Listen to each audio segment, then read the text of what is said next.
2021년 상승장 부부는 안양의 아파트를 보고 너무 마음에 들었습니다. 전세 생활을 접을 수 있다는 생각, 그리고 앞으로 오를 거라는 확신. 모든 게 완벽했죠. 문제는 가격이었습니다. 집값이 급등하면서 32평 매물이 10억에 나와 있었습니다. 2021년 초 7억 중반하던 매물이 1년도 안 돼서 10억까지 올라 있었던 겁니다. 망설이던 부부에게 부동산 실장이 결정타를 날렸습니다. 그 말을 듣고 부부는 결국 큰 결심을 하고 마는데요. 이 부부 지금 어떻게 됐을까요? 40대 초반 명진 씨네 부부는 안양에서 자영업을 하고 있습니다. 매일 새벽 4시에 일어나 장사를 준비하고 밤늦게까지 서빙하며 돈을 착착 모았습니다. 10년간의 노력이 쌓여 은행 잔고는 4억 가까이 됐고 그 덕에 생활도 여유로웠습니다. 그러다 보니 점점 투자에 대한 생각을 갖게 되었습니다. 2020년, 2021년 상승장이었습니다. 당시 전국적으로 부동산이 핫했고 뉴스에서는 서울 수도권 부동산이 폭등한다는 기사가 쏟아졌습니다. 그 중에서도 안양은 서울이 가깝고 지하철과 상권이 잘 갖춰져 있어서 많은 투자자들이 몰려들고 있었습니다. 서울 투자자들과 지방의 부자들, 심지어 국회의원들도 안양에 투자한다는 이야기가 나왔었죠. 명진 씨는 가게 손님들로부터 그런 소식을 자주 들었습니다. 사장님, 요즘 안양 집값이 미쳤어요. 이러다 거지 되는 거 아닌가 모르겠어요. 친한 손님이 술 한 잔 걸치며 이렇게 말하기도 했습니다. 아내도 그 말에 동의했는데요. 우리도 이제 집 한 채 사야 하지 않을까? 이러다간 영원히 남의 집에서 살 것 같아. 계속 지내던 전셋집은 편했지만 전세 가격이 계속 올랐기 때문에 고민이 됐죠. 부부는 밤늦게 가게를 정리하고 집으로 돌아와서도 네이버 부동산을 들여다보는 게 일상이 됐습니다. 명진 씨는 요즘 호재로 안양이 뜬다는데 우리도 기회를 잡아야 해 라고 중얼거렸습니다. 소연 씨는 맞아, 많이 오를 것 같은 곳으로 가자. 그러던 중 안양시 동안구의 재건축 아파트가 눈에 들어왔습니다. 1984년에 지어진 단지로 용적률과 건폐율이 낮아서 사업성이 높아 보였습니다. 재건축만 진행되면 수억의 시세 차익을 볼 수 있을 것 같았죠. 명진 씨가 검색을 해보니 84타입이 2020년에는 7억대였는데 2021년 중순에는 이미 엄청 올라 있었습니다. 이게 재건축 기대감 때문인가 봐. 부지가 크니까 새로 지으면 수천 세대 규모가 될 거야. 그럼 가치가 폭등할 텐데. 소연 씨가 흥분된 목소리로 말했습니다. 부부는 주말에 직접 단지를 둘러봤습니다. 단지 뒤편 관양고 주변 도시개발 사업은 이미 진행 중이었고 단지에도 재건축 사업이 진행되고 있다는 현수막이 걸려 있었습니다. 여기 사면 우리 가게 출퇴근도 나쁘지 않을 거야.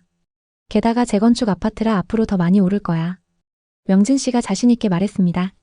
오래된 아파트였지만 내 집이 생긴다는 사실이 가장 좋았습니다. 이제 남의 집에서 사는 생활은 끝이야. 이사 후를 상상하며 말했습니다. 문제는 가격이었습니다. 2021년 집값이 급등하면서 32평 매물이 10억에 나왔습니다. 2021년 초 7억 중반하던 매물이 1년도 안 돼서 10억까지 올라 있었죠. 단지 앞 부동산에서는 지금이 마지막 기회예요.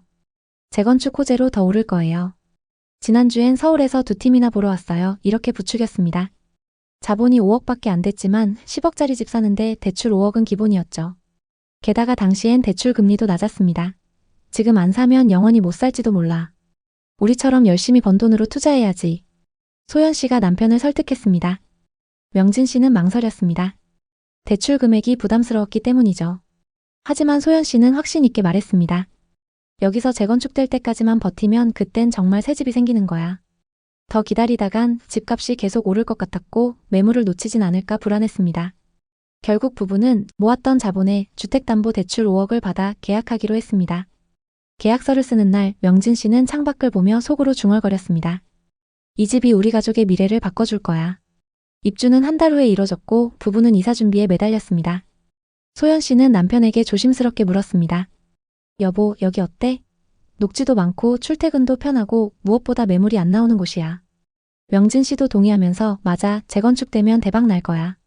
게다가 주변에 개발 계획도 많고 잘 산 거야 라고 대답했습니다. 새 집은 오래됐지만 내부를 리모델링해서 깨끗했고 창문 너머로 푸르른 산이 보였습니다. 아이들도 이사한 집을 너무 좋아했습니다. 아빠, 여기서 살게 돼서 좋아. 이제 내 방도 따로 생겼어. 딸아이가 웃으며 말했습니다. 부부도 이 아파트가 만족스러웠습니다. 전세 때는 불안했는데 이제 우리 집이야. 재건축되면 얼마나 더 좋아질까. 가게 운영도 순조로웠습니다. 범계역에서 집까지 차로 가까운 거리라 출퇴근이 편해졌고 장사도 꾸준히 잘 됐습니다. 게다가 계약 직후 시세가 치솟았습니다. 2022년 3월 같은 평형의 매물이 12억에 거래됐습니다. 네이버 부동산에서 확인하니 호가는 더 높게 나와 있었습니다. 우리 정말 타이밍 좋게 잘 샀어. 명진 씨가 웃으며 아내에게 말했습니다. 맞아, 재건축 조합 설립 단계니까 빠르게 진행될 거래. 부동산 카페에 호재 소식이 올라올 때마다 기뻤습니다. 부부는 밤에 거실에 앉아 미래를 꿈꿨습니다. 재건축 끝나면 새 아파트로 이주하고 프리미엄 붙여 팔면 노후 자금도 마련할 수 있지. 아이들 좋은 대학도 보낼 수 있을 거야. 명진 씨가 웃으며 소연 씨에게 말했습니다. 소연 씨도 고개를 끄덕였습니다. 전반적으로 생활이 안정되고 이제야 우리 가족이 정착했다는 느낌이 들었습니다. 게다가 분위기도 심상치 않았습니다. 단지 근처 부동산 유리창에는 12억, 13억이라고 시세가 적혀 있었습니다. 명진 씨는 속으로 생각했습니다. 지금 팔면 2억 가까이 이익이네. 아냐, 아직은 더 오르겠지. 유튜브에서도 안양의 구축 아파트는 재건축 기대주로 자주 등장했죠. 또 유명 부동산 카페에서는 서울 근교에 싸고 입지 좋다며 투자자들의 관심이 높아지고 있다는 말도 있었습니다. 혹시 이 집 덕분에 우리 노후도 더 든든해지는 건 아닐까? 마음 한켠에서 피어나는 욕심. 이제 2억 3억은 우습게 느껴졌습니다. 그렇게 아파트 시세에 대한 기대는 점점 더 커져만 갔습니다. 2022년 여름 주변 아파트들도 덩달아 오르고 있었습니다. 안양 전체가 부동산 열풍에 휩싸여 서울 투자자들이 몰려들었습니다. 명진 씨는 가게에서 손님들과 부동산 이야기를 나누며 뿌듯해했습니다. 우리 집값이 이렇게 오르는 걸 보니 투자로 성공한 기분이네요. 소연 씨도 동네 엄마들과 모임을 하며 재건축 이야기를 나눴습니다. 분담금 좀 들더라도 새집 되면 가치가 2배는 될 거예요. 하지만 그 행복은 오래가지 않았습니다. 2022년 말부터 시장 분위기가 이상해지기 시작했습니다. 뉴스에서 금리 인상 소식이 나왔고 한국은행이 기준금리를 올리기 시작했습니다. 처음엔 고정금리 대출이니까 괜찮아 이렇게 생각했습니다. 하지만 문제는 그게 아니었습니다. 물가가 뛰고 가게 매출이 서서히 줄었습니다. 원재료의 가격이 오르니 가격을 올릴 수밖에 없었고 손님들도 줄었습니다. 요즘 경기가 안 좋아. 손님들이 외식을 줄이네. 명진 씨가 한숨을 쉬었습니다. 대출 이자는 매달 150만 원씩 나가는데 가게 수익이 줄어들자 생활이 팍팍해졌습니다. 소연 씨는 매일 가계부를 들여다보며 물가만 오르고 관리비도 학원비도 외식도 부담스러워졌어. 수익은 줄었는데 지출이 계속 늘고 있네. 2023년 들어서자 본격적인 하락이 시작됐습니다. 4월 부동산 앱에 같은 평형 매물이 8억 2,500만 원에 거래됐다는 알림이 떴습니다. 명진 씨는 눈을 의심했습니다. 12억 가던 게 8억 초반까지 떨어졌어? 이게 무슨 일이야? 중개소에 가서 물어보니 금리 때문에 투자자들이 빠져나갔어요. 재건축 기대감도 식었고요. 이런 대답이 돌아왔습니다. 재건축 사업은 진행 중이었지만 공사비가 폭등하고 분담금이 세대당 수억씩 될 거라는 소문이 돌았습니다. 누가 그런 돈을 내고 투자하겠어요? 기존 주민들만 버티는 거지. 커뮤니티에서 그런 글이 올라왔습니다. 소연 씨는 밤마다 앱을 확인하며 불안해했습니다. 우린 전 재산에 영끌까지 했는데 이게 떨어지면 어떻게 해? 부부는 가게를 더 열심히 운영했지만 매출은 20% 이상 줄었습니다. 아이들 학원비를 줄이고 고정 지출을 삼가며 버텼습니다. 명진 씨는 가게에서 일하다가도 재건축만 되면 오를 거야. 기다려보자 이렇게 위로했지만 속으로는 후회가 밀려왔습니다. 소연 씨는 처음엔 재건축 호재로 좋아했는데 요즘 뉴스에서 공사비 폭등 얘기만 나와. 우리처럼 무리했던 걸까? 라고 울먹였습니다. 상황은 더 나빠졌습니다. 2024년 말 시세가 7억 5천만 원까지 떨어졌습니다. 10억에 산 집이 불과 2년 반 만에 2억 5천만 원 손실. 명진 씨는 중개소에 하소연을 해봤지만 요즘 사려는 사람이 없어요. 재건축 인기가 많이 떨어졌어요. 라는 말만 들었습니다. 전국적인 재건축 이슈가 발목을 잡았습니다. 곳곳에서 공사비 증가로 조합원들 사이에서 갈등이 생겼고 사업 지연 소식이 나왔습니다. 재건축이 더 이상 호재가 아니네. 분담금 때문에 아무도 안 사. 소연 씨가 울먹이며 말했습니다. 모았던 돈을 모두 투자한 터라 현금이 바닥났고 사업자 대출을 추가로 받았지만 그마저 부담이 됐습니다. 아이들은 아무것도 모르고 집에서 뛰어놀았지만 부부는 밤마다 싸우기 시작했습니다. 왜 그때 샀어? 지금이 아니면 안 된다고 해서. 소연 씨가 소리쳤습니다. 명진 씨는 나도 오를 줄 알았지. 재건축 기대감에 산 거야. 이렇게 변명했지만 망연자실한 상태였습니다. 부부는 그날 밤 조용히 아들이 자는 방을 들여다봤습니다. 처음 이 집에 왔을 때 벽지 고르고 책상 위치를 정하며 설레던 순간이 떠올랐습니다. 자기 방이 생겨서 좋다고 했던 아이들인데 지금은 어떻게든 버텨야만 하는 집이 되어버렸습니다. 이 집을 산 때 느꼈던 자부심은 이제 불안과 무력감으로 바뀌어 있었습니다. 투자 수요도 줄고 전세 수요도 둔화했다는 뉴스가 쏟아졌습니다. 한때 안전자산이라 믿었던 아파트가 이제 점점 그들의 재산을 잠식하고 있었습니다. 그리고 그 와중에도 시세는 멈추지 않고 내려가고 있었습니다. 25년 10월 최근 아파트 시세를 다시 확인했습니다. 같은 평형, 같은 라인의 매물이 8억 5천만 원에 거래된 것입니다. 불과 몇 년 전 자신이 10억에 매수한 집과 비슷한 조건이었습니다. 그 순간 최명진 씨는 휴대폰을 내려놓고 아무 말도 하지 않았습니다. 이젠 놀랍지도 않았습니다. 시세 하락은 더 이상 충격이 아니라 일상이 된 것입니다. 그날 저녁 아내 소연 씨가 조용히 말했습니다. 우리 그냥 어떻게든 버텨보자. 이런다고 나아질 게 없잖아. 되돌릴 수도 없고. 명진 씨는 고개를 끄덕였습니다. 이제는 체념하고 받아들이기로 했습니다. 부부는 이 집을 팔 수 없었습니다. 이유는 단순했습니다. 이미 너무 떨어져 버렸기 때문에 팔아도 대출을 갚을 수 없었죠. 집값은 다시 회복될 수도 있지만 그게 언제가 될지 아무도 알 수 없습니다. 또 10억이라는 정고점까지 회복할지도 미지수입니다. 부부는 생활비를 줄이고 외식 대신 집에서 밥을 해먹으며 더는 누구에게도 우리 집값 얼마야 라고 말하지 않게 되었습니다. 명진 씨는 어느 날 먼 산을 바라보며 조용히 생각했습니다. 이 집을 안 샀다면 어땠을까? 전세 살다가 지금쯤 샀다면. 아파트를 산다는 건 단순히 오를까 내릴까의 단순한 선택이 아닙니다. 최명진 부부처럼 가족의 미래, 아이의 교육, 노후의 안전까지 걸린 삶의 문제입니다. 그러나 그 선택이 언제나 정답일 수는 없습니다. 부동산 시장은 예측보다 훨씬 빠르게 변화하고 그 변화는 누구도 쉽게 알 수 없습니다. 실제로 안양에 위치한 현대 아파트는 2021년 9월 84타입이 최고가 12억에 거래된 기록이 있지만 2025년 들어서는 8억 중반대로 하락했습니다. 고작 몇 년 만에 4억 가까이 하락한 것입니다. 안양의 다른 아파트들도 비슷합니다. 특히 재건축 단지들은 30% 이상 하락한 사례가 많습니다. 사람들은 안양은 서울 근교라 무조건 오른다. 재건축되면 대박이다. 이렇게 믿었지만 그 결과 지금은 팔지도 못하고 고금리의 이자만 갚으며 버티는 이들이 많습니다. 중요한 건 앞으로입니다. 6월 이후 강력한 규제가 연이어 발표되었고 앞으로도 추가 대책이 예고되고 있습니다. 부동산 시장이 또다시 변화하기 시작한 거죠. 이 변화로 인해 누군가는 행복해할 수도 누군가는 눈물 지을 수도 있습니다. 정책을 계속 예의주시하며 변화에 어떻게 대응할지 미리 전략을 짜는 게 좋습니다. 시시각각 변화하는 시기에는 대응 전략을 철저히 세우는 자만이 살아남는 법입니다. 혹시 이와 비슷한 부동산 고민을 하고 계신가요? 여러분의 이야기가 있다면 자유롭게 공유해주세요. 당신의 경험이 누군가에게 큰 힘이 될 수 있습니다. 오늘의 이야기에 공감하셨다면 구독과 좋아요를 눌러주세요. 오늘도 시청해주셔서 감사합니다. 다음 편엔 더 좋은 내용으로 찾아뵙겠습니다. 지난 상승장 부부는 큰 고민에 빠졌습니다. 평택은 앞으로 경기도를 대표하는 도시가 된다는 말. 전세 끼고 사면 소액으로도 아파트 한 채를 살 수 있다는 사실. 모든 게 그들의 투자 심리를 자극했죠. 사장님, 이 매물은 진짜 마지막이에요. 아직도 저렴한 거예요. 부부는 마지막이라는 말에 마음이 급해졌습니다. 혹시라도 문제될 게 있나? 집으로 돌아와 해당 아파트를 검색해봤죠. 그렇게 자료를 찾아보던 중 유명 부동산 전문가가 쓴 글을 보고 확신을 갖게 됐는데요. 이 부부는 과연 어떤 결정을 했을까요? 지난 상승장 결혼 5년 차인 승호 씨네 부부는 부동산 공부에 한창이었습니다.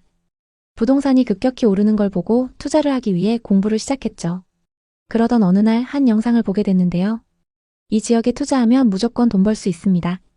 여러 가지 호재가 눈에 들어왔고 부동산 전문가는 말했습니다. 지금 안 사면 벼락거지 됩니다. 고덕신도시와 삼성전자 그리고 브레인시티. 평택에서 기회를 노려보세요. 그 당시 만나는 사람들마다 부동산 이야기를 하며 자랑하기 바빴습니다. 아내의 친한 친구는 신혼 때 무리해서 샀던 서울 아파트가 벌써 2억이나 올랐다며 자랑했죠.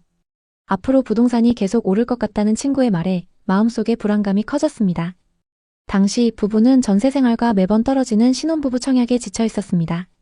그냥 사자니 아파트 가격은 이미 그들이 모아놓은 돈으로는 택도 없었죠. 이대로라면 평생 집 한 채 못 사겠구나, 이런 불안이 부부의 마음을 짓눌렀습니다. 하지만 당시엔 영끌로 대출을 받아서 투자하는 게 당연했기 때문에 부부도 그렇게 할 생각이었죠.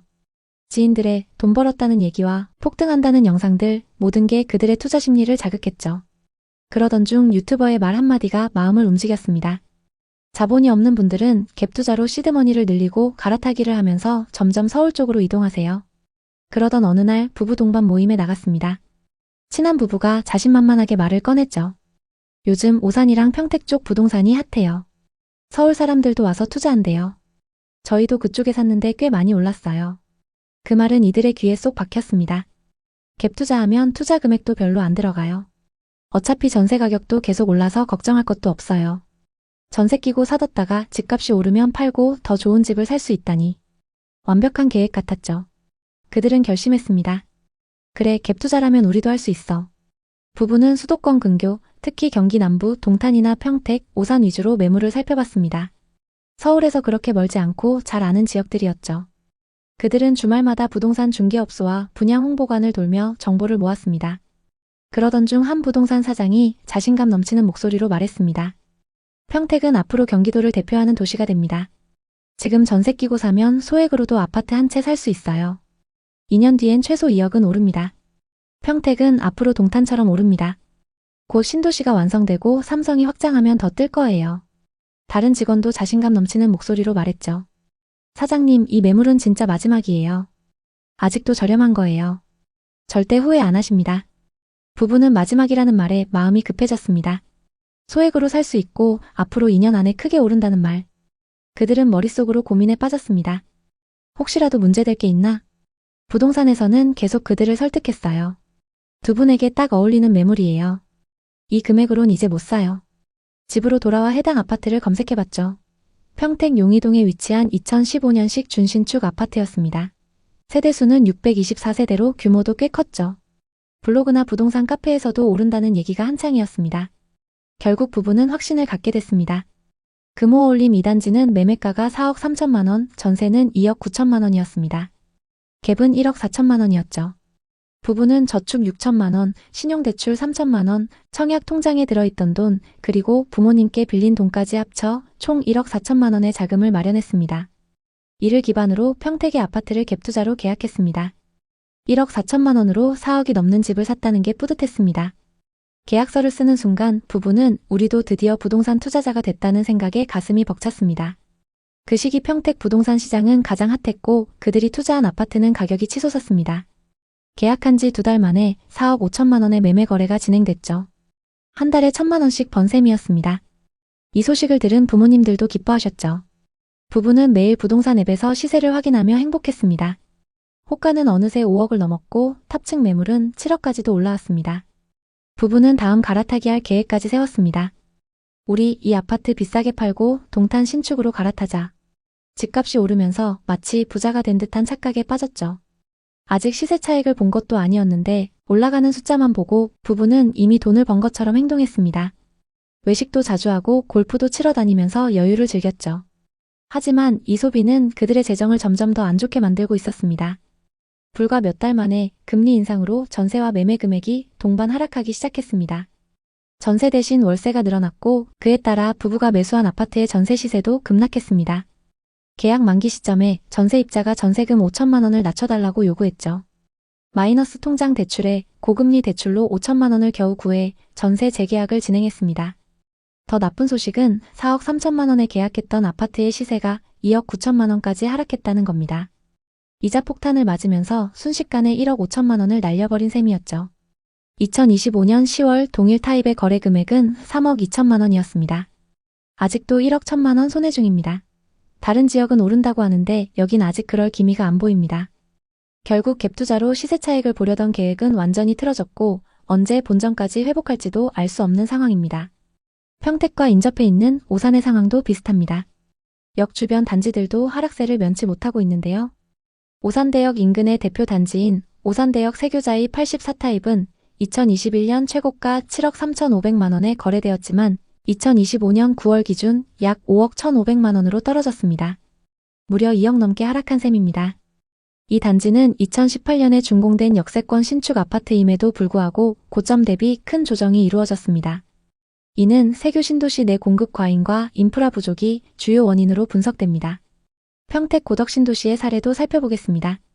평택 고덕신도시의 포레스트 자이 역시 84타입 기준 2021년 9억까지 거래되었으나 2025년 8월 5억 5,300만 원에 거래되며 3억 5천만 원 하락했습니다.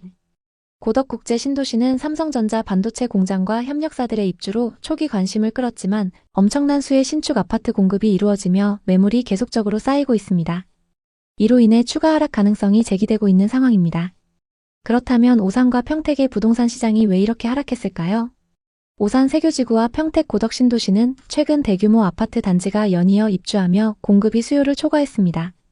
특히 평택 고덕신도시는 단기간 내 2만 세대 이상의 아파트가 공급되며 시장에 부담을 주었습니다. 오산 세교 역시 신축 아파트 단지가 계속 들어서며 매물 증가로 가격 조정이 이루어지고 있습니다. 이러한 공급 과잉은 단기적으로 가격 하락을 부추겼습니다. 오산 세교는 상업시설과 생활 인프라가 부족한 점도 큰 단점으로 꼽힙니다. 대형 병원, 대형 마트, 문화시설 등이 부족해 주민들이 오산 원도심이나 인근의 수원, 용인, 화성으로 이동해야 하는 불편함이 있습니다. 예를 들어 세교지구 주민들은 대형 병원을 가기 위해 차로 3-40분 거리를 이동해야 합니다. 평택 고덕신도시도 비슷한 문제를 안고 있습니다. 고덕 중심부는 상업시설과 병원이 점차 확충되고 있지만 외곽 지역은 여전히 인프라가 미비합니다. 이는 주거 편의성을 떨어뜨리고 수요가 고덕 중심지로만 몰리는 양극화 현상을 낳고 있습니다. 또 오산과 평택은 수원, 광교, 용인, 화성, 동탄 등 인근 도시들과 치열한 경쟁을 벌이고 있습니다. 특히 광교와 동탄은 교통, 교육, 상업, 의료 등 인프라가 잘 구축되어 있어 젊은 층과 신혼부부들에게 인기가 많습니다. 반면 오산과 평택은 상대적으로 인프라가 덜 발달해서 경쟁력이 떨어지고 이로 인해 부동산 시장 회복이 더딘 상황입니다. 물론 좋은 점도 있습니다. 오산 세교지구는 깔끔한 신도시 환경과 가성비 좋은 아파트로 주목받고 있습니다. 현재 세교지구에는 자이, 힐스테이트, 레미안 등 브랜드 아파트가 다수 입주해 있으며 가격은 여전히 매력적입니다. 예를 들어 세교지구의 국민평형 아파트는 현재 4억 후반에서 5억대의 매물로 나오고 있습니다. 이는 인근 수원이나 용인, 동탄에 비해 훨씬 합리적인 가격입니다. 그리고 세교지구는 요즘 같은 시기에도 상가들의 공실이 적습니다. 이는 임대료가 상대적으로 저렴하고 주민들이 지역 내에서 소비하며 활발히 생활하고 있다는 증거입니다. 오히려 광교나 동탄의 상권은 활성화에 어려움을 겪고 있어 세교의 상권이 상대적으로 안정적임을 알 수 있습니다. 한 30대 신혼부부는 초등학교와 유치원이 도보거리에 있어 아이 키우기에 정말 좋아요. 동네가 조용하고 공기도 맑아서 만족스럽습니다. 이렇게 말했습니다. 하지만 의료와 상업시설 부족은 공통된 불만이었습니다. 60대 주민분은 허리 통증 때문에 병원에 다니는데 한 번 가려면 40분씩 걸려요. 대형 병원이 없어서 아쉬워요 라고 토로했습니다. 다만 희망적인 소식도 있습니다. 오산시는 세교지구에 대형 메디컬 센터와 복합상업시설을 2026년까지 완공할 계획을 발표했습니다. 또 다른 주민은 곧 병원이 들어온다고 들었어요.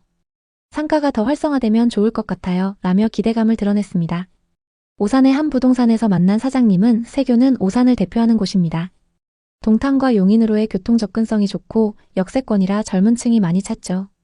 현재 아파트 거래는 다소 주춤하지만 4-5억대의 적정 가격 매물은 빠르게 소진되고 있다고 했는데요.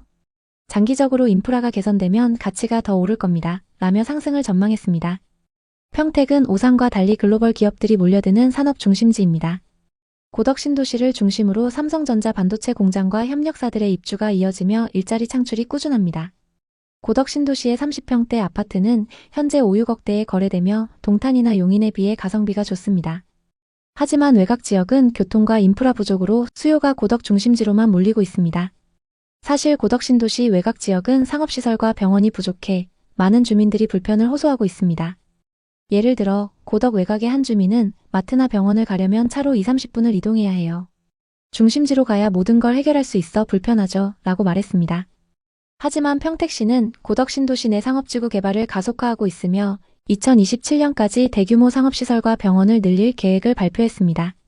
이는 지역의 생활 편의성을 높이고 부동산 시장 회복의 스타트가 될 것입니다.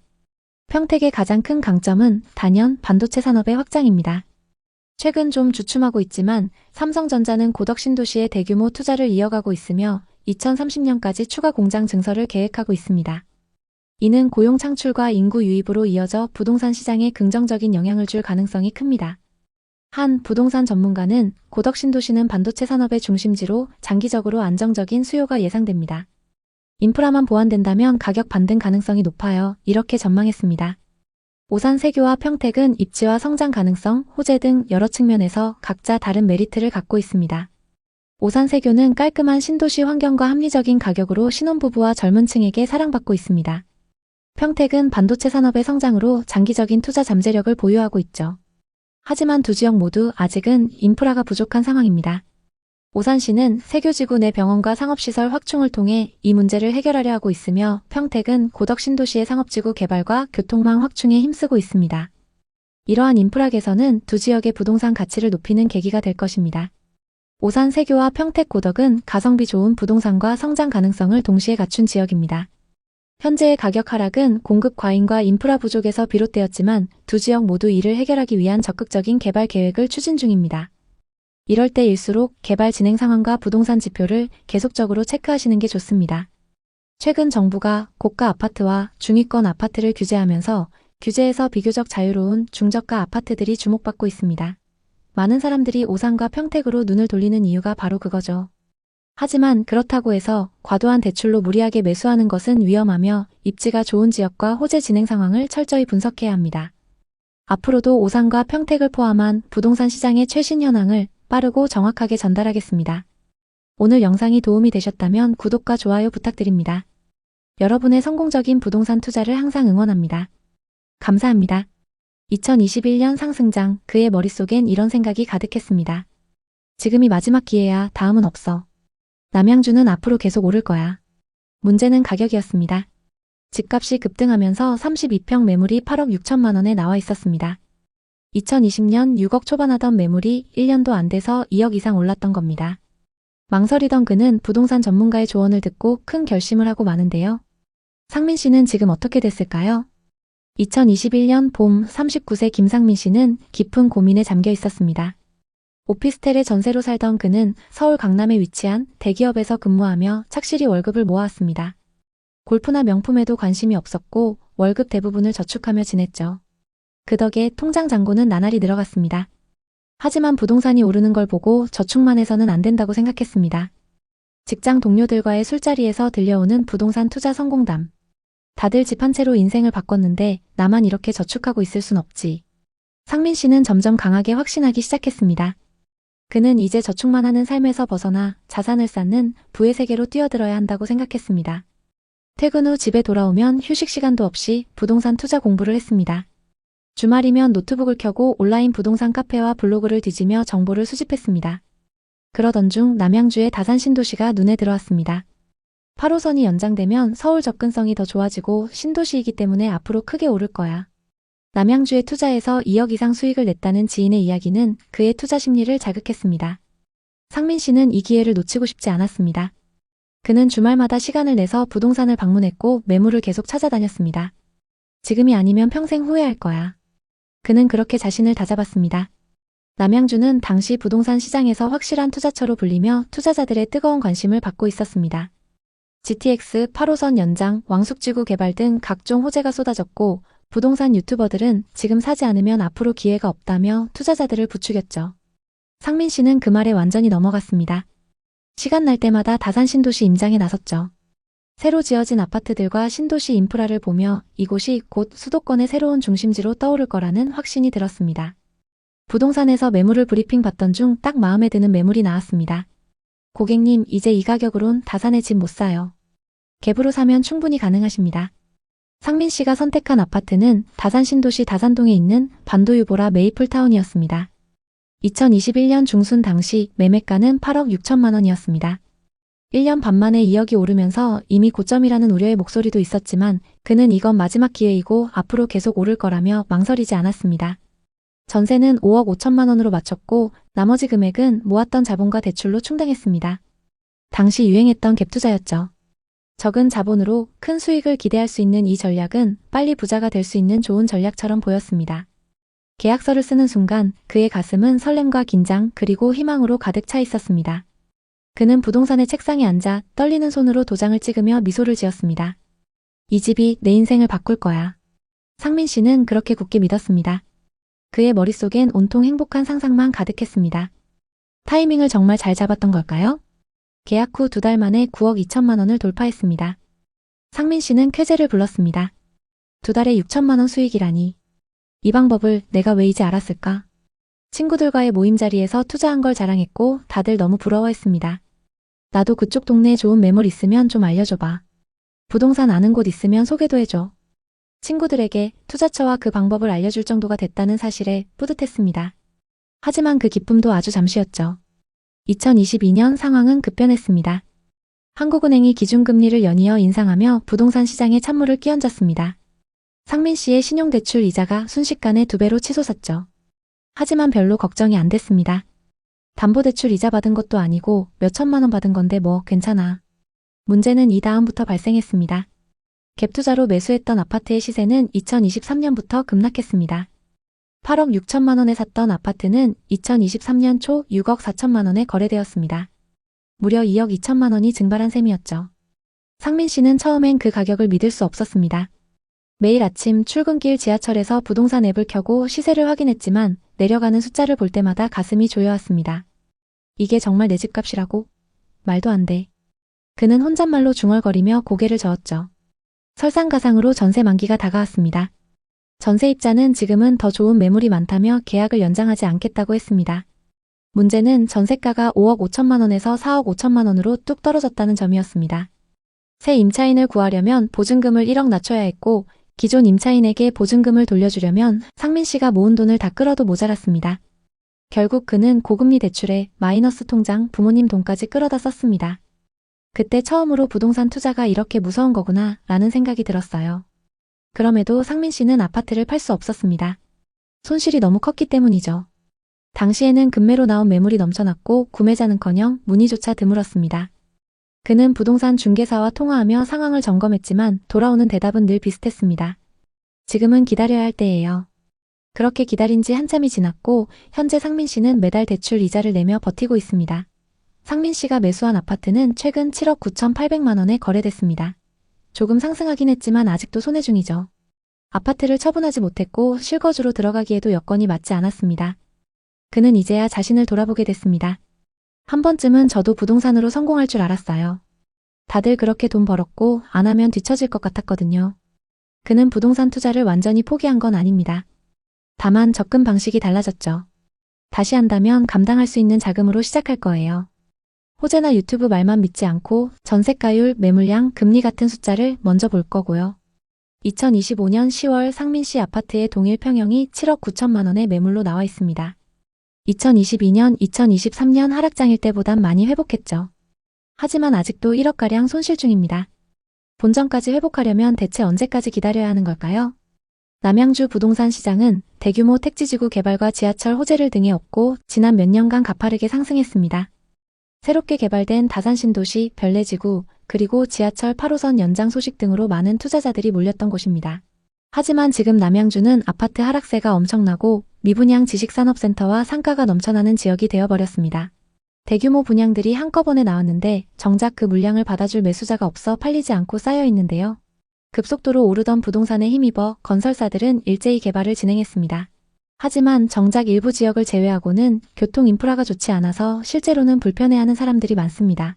부동산 분위기가 급격히 안 좋아지면서 시장에 매물이 쌓이고 투자자들의 발길이 끊기자 가격은 급격히 하락하기 시작했습니다. 입지가 비교적 괜찮다고 하는 단지들도 최근 하락세를 피해가진 못했습니다. 다산 신도시의 2019년식 아파트 전용 84타입은 2020년 7월에 11억 3천만 원에 거래됐지만 이후 점점 떨어져 25년 9월에는 7억 9천만 원에 거래됐습니다. 무려 3억 4천만 원이나 하락한 건데요. 남양주는 2000년대 중반부터 수도권의 새로운 주거 중심지로 주목받기 시작했어요. 별내와 다산 같은 신도시 개발이 본격화되면서 젊은 층과 투자자들의 관심이 쏟아졌죠. GTX와 8호선 연장 계획은 남양주를 서울과 짧은 거리로 연결할 거라는 기대감을 키웠습니다. 별내지구와 다산 신도시의 신축 아파트들, 그리고 앞으로 개발될 왕숙지구에 미래 가치를 내세운 분양 광고까지. 하지만 2025년 10월 지금의 남양주는 그때와 분위기가 전혀 다릅니다. 다산의 30평대 아파트가 11억, 12억까지 치솟았던 게 엊그제 같은데 지금은 8억 후반, 9억 초반까지 뚝 떨어졌어요. 2023년엔 7억대까지 급락했던 적도 있었죠. 저점 대비 소폭 상승했지만 거래는 거의 안 되고 있습니다. 전문가들은 공급 과잉과 규제를 주요 원인으로 꼽아요. 2019년 이후 남양주에 입주한 아파트 물량은 폭발적으로 늘었어요. 2025년 10월 기준 남양주시 전체 아파트 매물은 약 11,500건으로 2023년 대비 2,000건이 늘었죠. 여기에 정부의 부동산 규제와 대출 제한이 겹치면서 매수 심리가 얼어붙었습니다. 특히 남양주 외곽 지역 아파트들은 고점 대비 30% 이상 빠진 거래도 심심찮게 보입니다. 상승장일 때 남양주의 비주거용 부동산도 엄청난 상승세를 보였는데요. 특히 개발업체들이 이 지역을 주목했고 대규모 아파트 단지와 상업시설을 세웠습니다. 당시 남양주에는 분양 열기가 엄청났습니다. 남양주의 가치는 아직 저평가됐다는 투자자들의 믿음과 저금리 상황에 지식산업센터와 상가 분양은 순조롭게 진행됐습니다. 그렇게 화려하게 분양에 성공한 건물이 완공되고 이제 사람들과 기업이 몰려들 차례였습니다. 문제는 막상 준공 후 3년이 흐른 지금 전체 호실의 80%가 비어있다는 충격적인 소식이 들려오고 있습니다. 더 놀라운 건 분양은 완판됐으나 실입주는 전무하다는 현실입니다. 이미 주인이 있는 호실들이 텅 빈 채로 그대로 방치되는 것이니 분양가를 주고 샀던 투자자들로서는 대출이자 관리비 등 여러 부담을 떠안게 된 셈입니다. 지식산업센터와 상가만의 문제가 아닙니다. 상승장에서 남양주 다산 신도시와 별내지구에 있는 아파트들은 지역 주민들뿐만 아니라 외지인 투자자들까지 몰려들 만큼 인기가 높았습니다. 집값은 빠르게 상승하고 서울 못지않게 비싼 집들이 거래되면서 많은 이들의 관심을 끌었습니다. 그 당시 분위기는 마치 집값이 계속해서 오를 거라는 믿음 때문에 다들 기회를 놓칠까봐 급하게 거래에 나섰습니다. 대출을 받아 아파트를 구매하는 사람들이 많았고 그 시점에서 지금 아니면 벼락거지가 될 것 같은 불안감이 더욱 부추겼습니다. 하지만 시간이 흐르고 그 당시의 열기와 기대감은 점차 식어갔습니다. 남양주에서 집을 샀던 사람들은 예상과 다른 현실을 맞닥뜨리게 되었고 그동안의 상승세는 이제 더 이상 지속되지 않고 있습니다. 시장은 차갑게 식었고 집값은 급격히 떨어지기 시작했습니다. 남양주 부동산은 과거의 급등기를 지나 이제는 실수요자 중심의 시장으로 변하고 있습니다. 특히 투기 목적의 수요가 줄어들면서 거품이 빠지고 있는 상황입니다. 일부 아파트 단지들은 저점을 다지고 있지만 지식산업센터와 상업시설의 공실, 교통 등 여러 요인들이 복합적으로 작용하고 있기 때문에 남양주 부동산 투자를 고려하는 사람들은 신중한 판단이 필요합니다. 남양주 부동산에 관심 있는 분들에게 도움이 됐으면 좋겠네요. 오늘도 영상 봐주셔서 감사합니다. 항상 여러분의 성공적인 투자를 응원하겠습니다. 오늘 영상이 도움되셨다면 구독, 좋아요 부탁드립니다. 감사합니다. 오늘은 시흥 백오 신도시에 위치한 아파트의 충격적인 이야기를 해보려고 합니다. 지난 상승장 30평대가 9억, 10억까지 갔던 그 유명한 백오 신도시. 40대 중반 종현 씨의 눈엔 백오 신도시의 아파트가 너무 좋아 보였습니다. 신축 아파트는 무조건 오른다고 했어. 전세 끼고 사면 안전할 거야. 머릿속엔 이런 생각이 가득했죠. 신도시 메인 위치, 중심부에 위치한 신축 아파트는 매물이 없어서 사고 싶어도 살 수 없었습니다. 또 집값이 너무 비싸서 섣불리 접근할 수가 없었는데요. 망설이던 그는 부동산에서 하는 말을 듣고 큰 결심을 하게 됩니다. 종현 씨는 지금 어떻게 됐을까요? 최종현 씨는 2022년 말 시흥 백옷의 신축 아파트를 계약했습니다. 그때 백옷은 시흥의 최상급지로 불리며 신도시와 광역철도 개발 등 여러 호재가 쏟아지던 곳이었죠. 그는 새 아파트니까 당연히 신축 프리미엄이 붙어서 오를 거라고 생각했습니다. 그래서 호반 서밋 플레이스 전용 84타입을 9억 3천만 원에 계약했습니다. 어차피 전세 끼고 매수했기 때문에 큰 걱정 없었습니다. 심지어 전세 시세도 계속 올라서 나중에 더 올려받을 생각이었어요. 그런데 2023년 이후 전세와 매매 시세가 급락하기 시작했는데요. 주변에 새 아파트 공급이 넘치고 대출 규제로 매수자가 사라진 탓이죠. 결국 종현 씨는 역전세를 맞을 위기에 처했습니다. 하지만 현금이 부족해서 돌려줄 전세금을 구할 방법이 없었는데요. 아파트를 매도할까 고민해봤지만 그럴 수가 없었습니다. 9억 3천만 원에 샀던 집값이 6억 5천만 원까지 떨어졌기 때문이죠. 손해만 무려 2억 8천만 원입니다. 그는 새 아파트라는 맹신 때문에 입지와 공급량을 제대로 분석하지 않았다고 후회하고 있습니다. 지금 그가 산 아파트는 얼마에 거래되고 있을까요? 시흥 백오 신도시 요즘 말이 너무 많습니다. 그래서 제가 직접 발로 뛰며 확인해봤습니다. 구독자님들 요청도 많아서 오늘 시흥의 현장을 샅샅이 훑어보려고요. 여러분 경제가 어려우면 가족끼리 트러블이 많이 생기죠? 제 주변에도 집값 때문에 다투시는 분들 많아요. 왜냐하면 집값은 떨어지는데 대출 이자는 오르고 살기 점점 팍팍해지니까요. 일상이 힘들어지는 거죠. 백오 신도시의 중심부로 나가봤습니다. 이곳은 한때 대한민국 부동산의 핫플레이스였죠. 중심부의 공원과 대규모 상업시설들, 신세계 아울렛에 서울대병원과 역세권 개발 호재까지. 그런데 지금은 분위기가 심상치 않아요. 왜 그런지 하나씩 뜯어볼게요. 먼저 100옷 대장 아파트부터 얘기해볼까요? 호반서밋과 SK뷰가 100옷에서 제일 잘 나가는 단지들로 꼽히죠. 입지가 워낙 좋아요. 신도시 중심부에 공원과 학교 접근성도 좋고 근처에 생활 편의시설도 많습니다. 이 주변 30평대 아파트가 2021년엔 9억 10억까지 찍었어요. 근데 2023년 초엔 5억 초중반까지 뚝 떨어졌다가 지금은 6억 중반 정도에 거래되고 있어요. 매매가가 반등하는 것처럼 보이지만 매물이 너무 많이 쌓여 있습니다. 거래량은 2025년 6월 이후 거의 없고 여전히 침체기라는 게 업계 얘기예요. 동욱 씨는 40대 중반 회사원이에요. 2021년에 100옷 상권이 뜰 거라는 기대감에 중심 상권에 1층 상가를 분양받았어요. 그때 100옷이 새로운 투자처로 떠오르면서 상가 투자 붐이 일었죠. 동욱 씨는 은행 대출 4억, 자기 돈 3억 해서 총 7억 들여 1층 상가를 계약했어요. 위치가 주상복합 아파트 출입구 바로 앞이라 뭐가 들어와도 잘 될 거라고 생각했대요. 초기에는 부동산을 통해 문의도 꽤 왔어요. 그런데 2022년부터 경제가 어려워지면서 상권이 죽었어요. 임대료를 꽤 많이 깎아도 임차인이 안 들어왔어요. 공실이 벌써 3년째예요. 매달 관리비 수십만 원, 대출 이자까지 합치면 월 200만 원 가까이 빠져나가요. 처음엔 조금만 기다리면 될 거라 생각했지만 공실이 몇 년째 이어지자 반은 포기했어요. 스트레스로 머리도 다 빠졌다고 하소연했어요. 아내와는 부동산 얘기만 나오면 싸우게 됐대요. 7억에 계약한 상가를 지금 6억 2천만 원에 내놨는데 이 가격에도 안 팔려요. 이자랑 다 합치면 손실이 1억 5천이 넘는다고 해요. 기가 차서 웃음만 나온다고 하더라고요. 105 신도시의 상업용 부동산은 임대료가 2023년 대비 15% 이상 하락했고 공실률은 계속 증가하는 추세예요. 여긴 상가 분양이 잘 됐던 곳인 만큼 동욱 씨처럼 상가 투자로 망한 분들이 많습니다. 아브뉴프랑 주변이 핵심 상권인데 2층은 빈 곳이 너무 많고 1층인데도 비어있는 곳이 눈에 띕니다. 2025년 기준 공실률 30%는 기본이고 준공 이후 계속 공실인 곳도 많아요. 상가 주인들 관리비랑 이자만 매달 내고 있겠죠? 심각해요, 진짜. 분양가도 만만치 않았는데 수익률이 안 맞습니다. 105 신도시 거주하기엔 너무 좋아요. 큰 공원도 있고 새 아파트도 많고. 하지만 상권으론 썩 좋지 않습니다. 1층이야 그나마 유동인구로 해결이 되지만 2층부터는 답이 없습니다. 105세 상가는 2010년대 후반 신도시의 영향으로 분양가가 엄청 높게 책정됐어요. 그럼에도 완판됐죠. 근데 지금은 임대료를 낮춰도 임차인이 안 들어와요. 왜냐하면 상권이 생각만큼 활성화되지 않았기 때문이에요. 상가는 신도시답게 깔끔하게 만들어졌어요. 민호 씨는 30대 후반 자영업자예요. 2020년 아브뉴프랑에서 스시집을 열었어요. 상가를 직접 분양받아서 열었죠.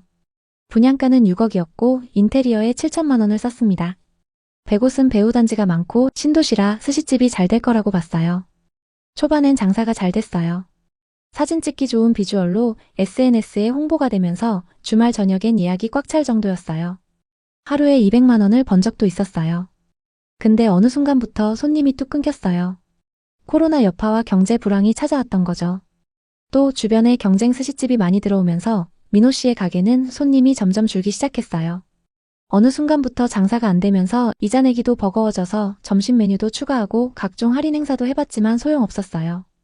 결국 2024년에 가게를 접게 되었습니다. 대출 이자 갚다가 개인 파산 직전까지 갔대요. 민호 씨는 다른 스시집에서 직원으로 일하면서 빚 갚고 있어요. 상가를 분양받은 게 최악의 선택이었다고 하더라고요. 실제로 105 상가들의 임대료가 많이 내려왔어요. 그럼에도 불구하고 임차인 찾기가 어렵습니다. 105 상권의 문제점도 짚어볼게요. 105세는 주상복합 아파트가 정말 많습니다. 아파트 밑이 다 상가죠. 게다가 상업용 프라자 건물도 정말 많은데요. 근데 워낙 수요가 부족합니다. 또 상가들이 밀집되어 있어서 서로 경쟁이 엄청 치열합니다. 카페면 카페, 고깃집이면 고깃집 엄청나죠. 그리고 여기 사는 주민들 아니면 접근하기가 불편합니다. 이런 것들이 아쉬운 점입니다. 이제 시흥 105 부동산의 미래를 생각해볼까요? 일단 신도시라서 고층 건물들이 멋있게 서 있어요. 공원에는 사람들이 산책하는 모습도 보이고요. 여가 생활을 즐기는 모습 보기 좋습니다. 근데 반대로 부동산 시장은 찬바람이 불고 있습니다. 그나마 아파트 가격은 전세가 있어서 받쳐주고 있습니다. 하지만 이것도 최고가였을 때와 비교하면 너무 많이 차이 납니다. 얼마 전엔 최고가 8억 1천만 원까지 올랐던 아파트가 5억 1천만 원에 거래되면서 충격을 줬죠. 초기에 3, 4억대의 아파트를 분양받았던 분들은 수익 구간이라 상관이 없습니다. 하지만 상승장 후반부에 영끌에서 들어온 분들은 손해가 막심하죠. 태영 씨는 50대 초반 퇴직금으로 100옷 아파트에 투자했어요. 2021년 100옷 SK뷰 34평을 9억 9,500만 원에 샀죠. 100옷은 앞으로 호재로 뜨면서 집값이 계속 오를 거라고 믿었대요. 전세 끼고 투자했는데 초기에 전세가 쭉쭉 올라 기뻤어요. 재계약할 때 올려받을 생각을 하면서요. 그런데 2023년부터 금리 인상과 공급 과잉으로 집값이 뚝 떨어졌어요. 전세도 같이 내려갔고 매매가는 6억 4천만 원까지 하락했어요. 임차인이 전세 시세를 내려달라고 했고 급하게 고금리 대출을 받아 돌려줬죠. 태영 씨는 집을 팔고 싶었지만 너무 떨어져서 팔 수도 없었습니다. 팔면 손해만 3억 5천만 원이었기 때문이죠. 집값이 오를 거라던 사람들의 말만 믿고 무리해서 투자했던 게 실수였습니다. 태영 씨는 지금도 열심히 빚을 갚고 있지만 아직 갈 길이 멉니다. 부동산이 하락하면 부부나 가족 간 사이가 나빠지기 마련입니다. 가정의 미래가 걸릴 정도로 큰 돈이 들어가기 때문인데요. 그래서 이런 분들을 보면 더 안타깝습니다. 그럼 시흥 100옷 부동산 바닥은 어디일까요? 2025년 들어 100옷 아파트 시장은 더 큰 폭으로 하락했어요. 대표단지 전용 84타입이 8억 3천만 원에서 5억 3천만 원으로 3억 하락했어요. 저렴한 가격대의 매물들이 계속 나오고 있는 상황입니다. 하지만 매수자들은 아직도 비싸다고 생각하는 걸까요? 이 가격에도 거래가 안 되고 있습니다. 현재 거래량이 저조하기 때문에 당분간 부진이 이어질 거예요. 거래량은 2025년 초 기준 2024년에 비해서 조금 늘었지만 6월 규제가 시작되면서 급격히 감소했습니다. 자세히 살펴보면 매물 건수는 9,600건으로 2023년부터 계속 늘어나는 추세이고 거래량은 4,100건으로 작년 5,800건 대비 많이 감소했습니다. 상업용 부동산은 임대료가 하락세지만 수요가 더 크게 줄어들며 침체가 더 악화되고 있습니다. 상업시설과 지식산업센터의 미분양 매물이 넘쳐나는 가운데 기존에 분양받은 사람들까지 매물을 던지면서 공급이 폭증하고 있습니다. 여러 가지 분양 혜택에도 계약이 안 되고 있습니다. 이미 분양을 받았던 주인들은 임차인이 안 구해져서 이자를 감당하기도 어렵습니다. 그나마 아파트는 상황이 좋은 편이지만 그것도 비주거용 부동산과 비교했을 때 얘기입니다. 아파트만 놓고 봤을 때 서울이나 수도권 상급지와는 분위기가 확연히 다릅니다. 시흥의 아파트 매물은 2025년 10월 기준 9,666건으로 2023년 대비 23% 늘었습니다. 2018년 이후 신축 아파트가 계속 들어서면서 좁은 지역의 물량이 급격히 늘어났습니다. 상승장 끝물에 영끌에서 산 아파트 때문에 손해가 막심한 사람들도 많습니다. 전문가들은 당분간 보합세가 이어질 거라고 보고 있습니다. 부동산 규제와 매물 누적 때문이죠. 그래도 장기적으로 보면 무조건 나쁜 건 아닙니다. 서울대병원 교통망 개발, 지역 활성화 정책 등 호재가 많으니까요. 장기적으로 반등 가능성도 있습니다. 하지만 지금은 신중해야 합니다. 특히 이렇게 매물이 많이 쌓여 있을 땐 더욱 그렇죠. 부동산 투자자들 겉으론 부자같이 보여도 빈껍데기인 경우가 많습니다. 부동산 투자로 평생 모은 돈이나 노후 자금 날린 사례 정말 많습니다. 한 번 선택이 평생을 좌우할 수 있죠. 시흥 100옷 투자를 생각하신다면 꼭 현장에 와서 확인하세요. 전세와 매매 시세, 거래량, 그리고 공실률과 임대료 전부 다 체크하셔야 해요. 시흥 105 신도시 여전히 매력적인 도시지만 단기 상승을 기대하며 섣불리 접근하시면 안 됩니다. 여러분의 소중한 자산 꼭 지키시길 바랍니다. 오늘 이야기 어떠셨나요? 혹시 이와 비슷한 부동산 고민이나 경험이 있으신가요? 여러분의 이야기가 있다면 자유롭게 공유해주세요. 누군가에겐 큰 힘이 될 수 있습니다. 오늘의 이야기에 공감하셨다면 구독과 좋아요를 눌러주세요. 오늘도 시청해주셔서 감사합니다. 다음 편엔 더 좋은 내용으로 찾아뵙겠습니다. 미연 씨는 2021년 6월 일산 서구 주엽동의 구축 아파트를 매수했습니다. 강선마을 6단지 48평을 9억 3,500만 원에 매수했는데 자기 자본 4억에 나머지는 대출을 받아 계약했습니다. 당시 일산은 무조건 오른다는 분위기였습니다. 일기 신도시 재건축 호재와 역세권 인프라로 기대감이 엄청났죠. 하지만 지금은 어떨까요? 그 아파트 값은 7억대로 뚝 떨어졌습니다. 현재 동일평형 7층과 15층 매물이 각각 7억 2천만 원, 7억 4천만 원에 나와 있죠. 대출 이자는 매달 꼬박꼬박 빠져나가는데 집값은 2억이나 하락했고 전세 시세도 많이 떨어졌다고 합니다. 미연 씨는 이렇게 말했습니다. 이제 이자 내느라 생활비도 빠듯해요. 그렇다고 손해보고 팔 수도 없고 너무 힘드네요. 이분처럼 상승장 끝물에 대출 끼고 들어간 사람들이 집값 하락과 거래량 감소로 고통받고 있습니다. 그 와중에 서울, 분당, 광명 등 수도권 집값은 계속 오른다는 소식이 들려오고 있는데요. 지금 부동산 시장은 일부 지역의 아파트를 제외하고는 전반적으로 분위기가 좋지 않습니다. 특히 경기도 외곽이나 지방의 아파트, 또 상업용 부동산, 즉 상가 건물과 구분 상가와 같은 부동산에서 하락 소식이 많이 들려오고 있습니다. 최근 전국적으로 아파트 거래량이 급감했다는 통계가 나왔습니다. 이자가 부담돼서 팔려고 해도 매물이 많이 쌓여 있어서 제값을 받기 어려운 상황이죠. 실제로 현장에서 느끼는 체감은 훨씬 더 심각합니다. 김포에 사는 정환 씨는 2021년에 9억 주고 한강 메트로자이를 샀습니다. 대출을 5억이나 끌어다 썼죠. 그때는 집값은 무조건 오른다고 믿었고 영끌도 당연한 것처럼 느껴졌으니까요. 당시만 해도 신도시 아파트는 매달 몇천만 원씩 오르는 분위기였고 정환 씨도 지금 사지 않으면 영영 기회를 놓친다고 생각했답니다. 하지만 지금은 어떨까요?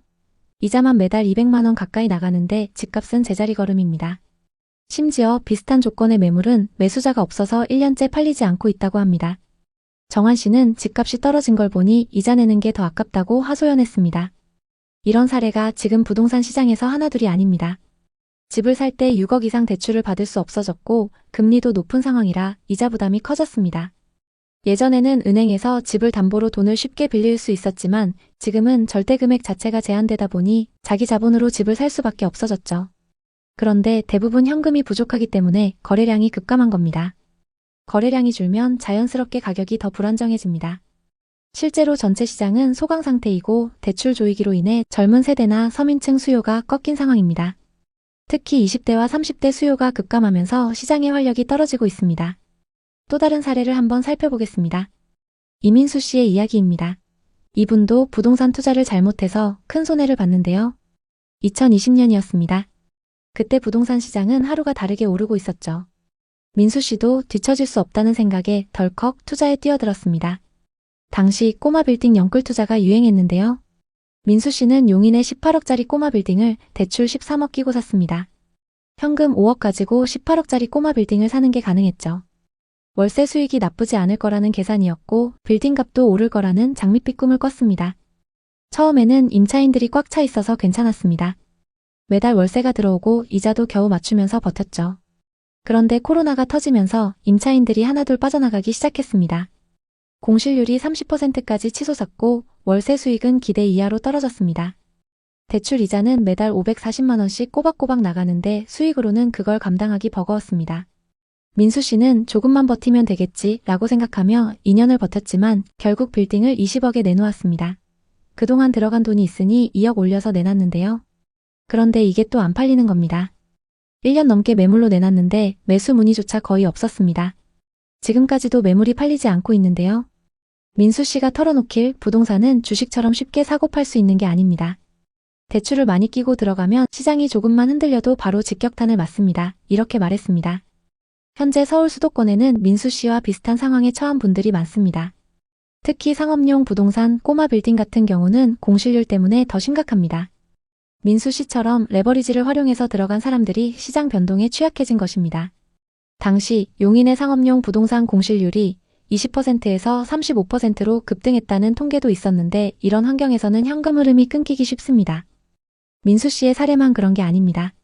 투자 실패 사례들은 정말 입이 떡 벌어질 정도로 많습니다. 예를 들어 동탄에 사는 영식 씨 이야기를 해보겠습니다. 영식 씨는 4년 전 동탄 신도시에 13억짜리 아파트를 샀습니다. 대출 7억, 자기 돈 6억으로요. 그때는 동탄은 무조건 뜬다는 분위기였습니다. GTX 개발과 함께 신흥 부촌으로 주목받던 시기였죠. 하지만 지금은 어떨까요?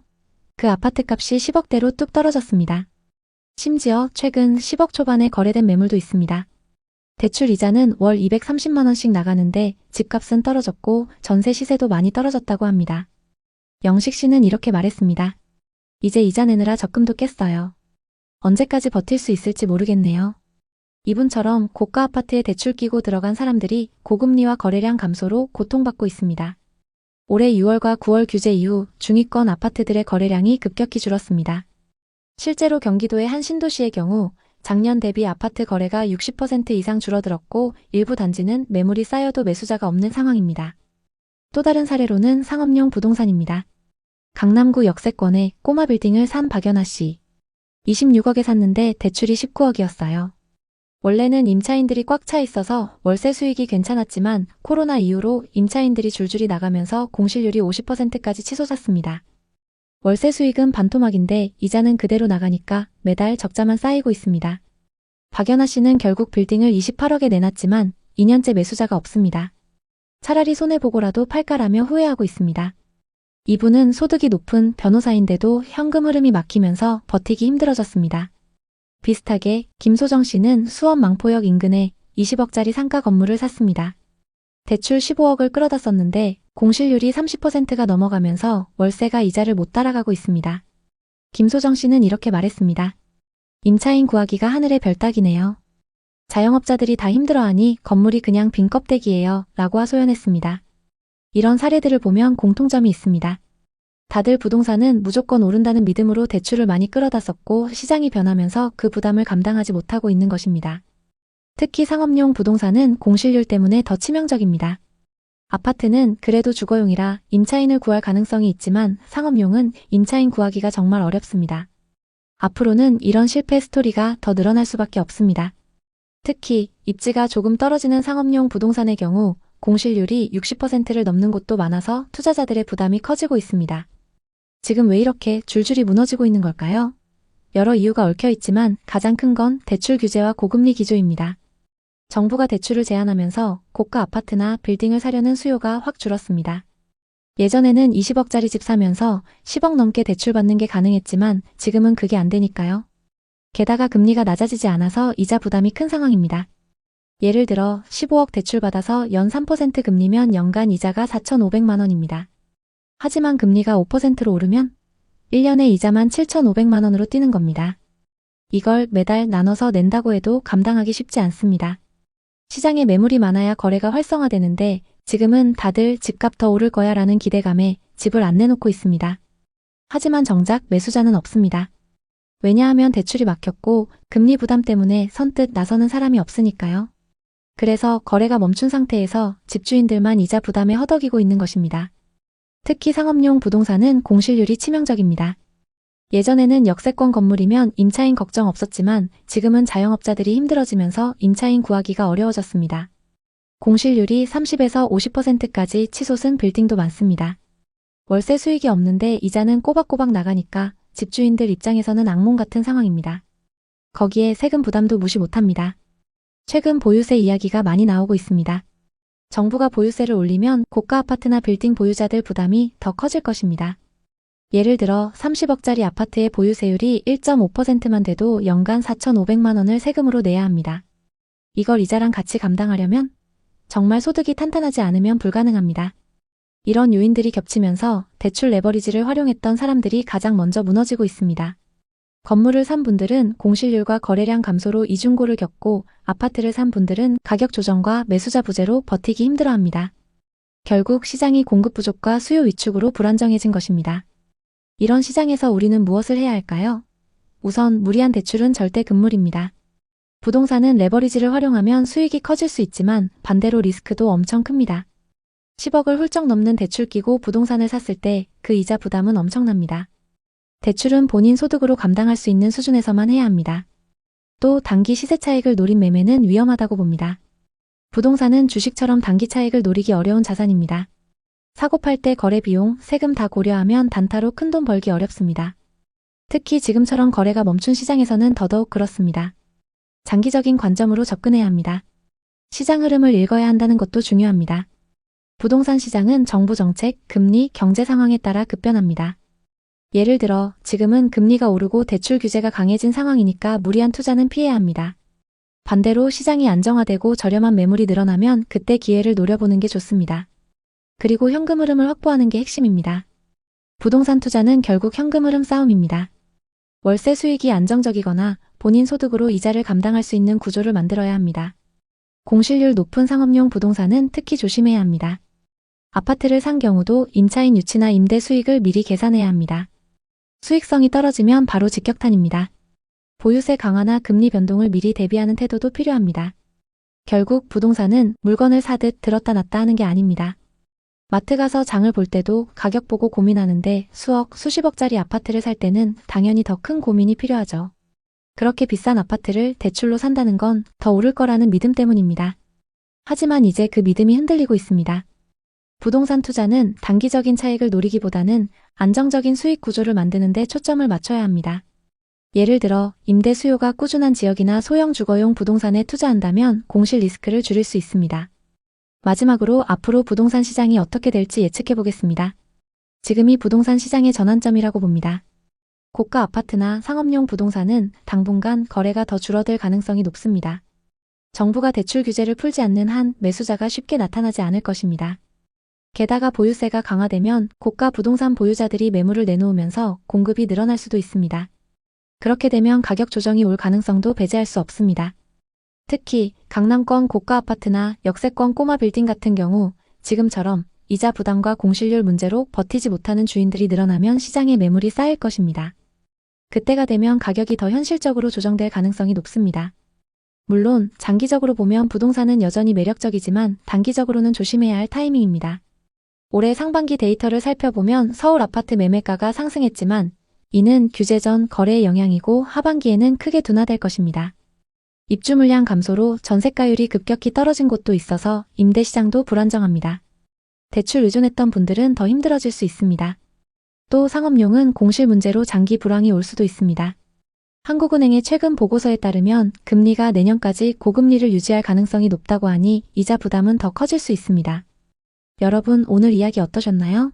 부동산 투자 겉으로는 대단해 보이지만 속으로는 정말 많은 사람들이 고통받고 있습니다.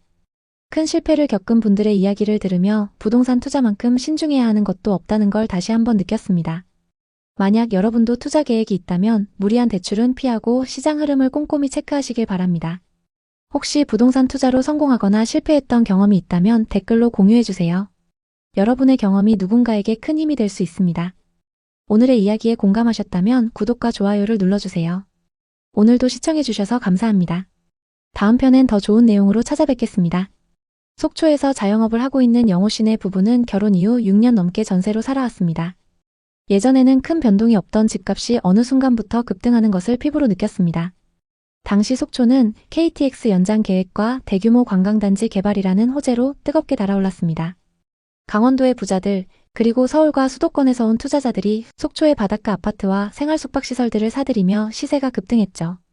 영호 씨 부부도 전세살이의 불안함에서 벗어나고 싶었습니다. 어느 날 저녁 가게 문을 닫고 집으로 돌아오던 아내 미경 씨가 영호 씨에게 말했습니다. 언제까지 남의 집에서 살 수는 없잖아. 우리도 이제 내 집을 마련해야지. 영호 씨는 고개를 끄덕이며 대답했습니다. 맞아, 우리도 노후 준비가 필요해. 2021년 초 부부는 속초 동명동 속초항 근처에 자리 잡은 신축 아파트 속초 디오션자이를 발견했습니다. 이 아파트는 바다 조망이 가능한 454세대 규모의 단지로 많은 사람들이 주목했습니다.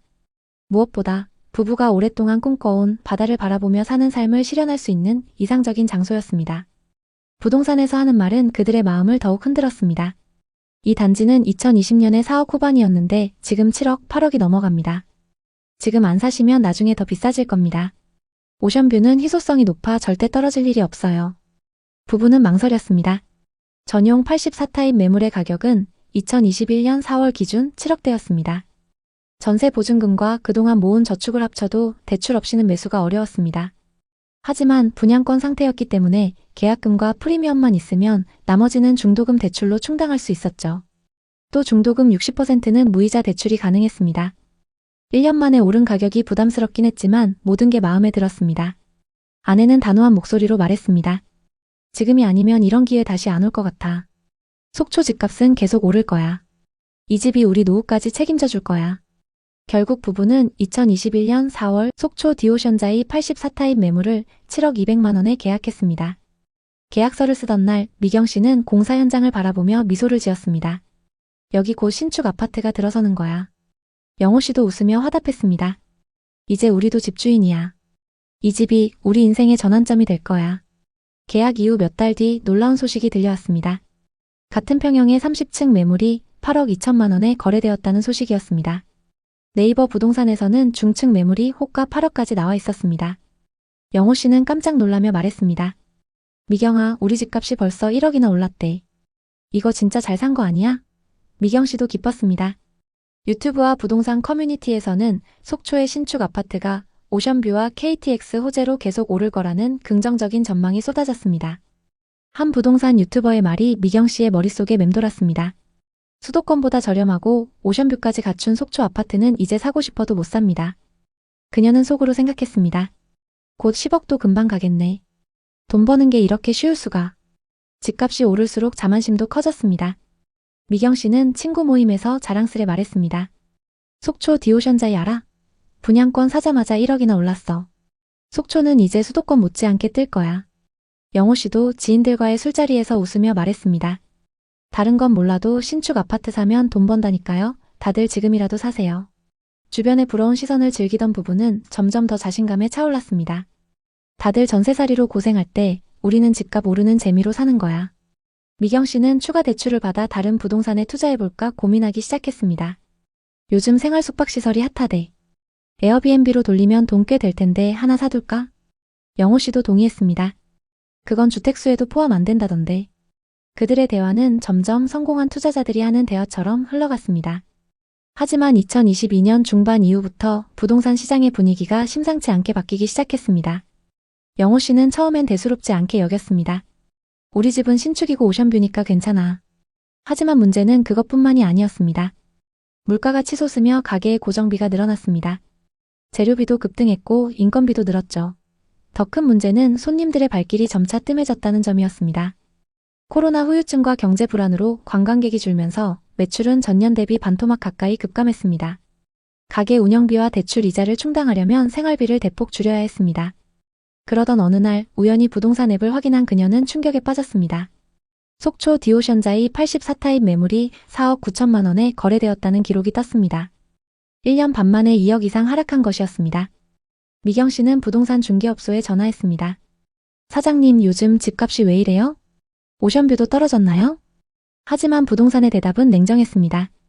요즘 금리 때문에 거래가 거의 없어요. 급매로 내놓지 않으면 팔리기 힘듭니다. 오션뷰도 요즘 어려워요. 2023년 초 상황은 더욱 악화되었습니다. 같은 평형의 매물이 5억 4천만 원에 거래되었다는 소식이 들렸습니다.